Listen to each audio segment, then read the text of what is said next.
अवैध रेती उपसा बंद झालाच पाहिजे. मोटर घटना बंद झाल्याच पाहिजे. कारवाई झालीच पाहिजे. पोटारी चोरी थांबलीच पाहिजे. सगळे हात वर करून उभं राहतो सगळे. रेती माफियांवर कारवाई झालीच पाहिजे. बोरी नदी तालुका मांडळ तालुका जिल्हा धुळे या ठिकाणी रेतीची चोरी बंद झालीच पाहिजे. मांडळ गावाचे सरपंच.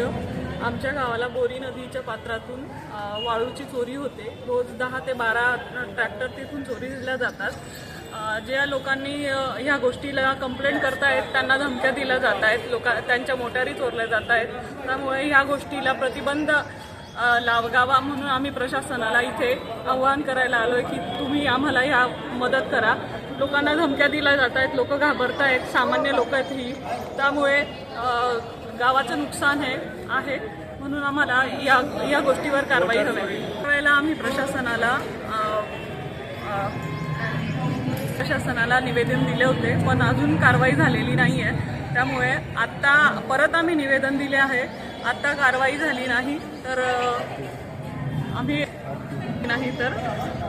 आत्ता परत जर त्याच्यावर कारवाई झाली नाही तर आम्ही उग्र पद्धतीने आंदोलन करू.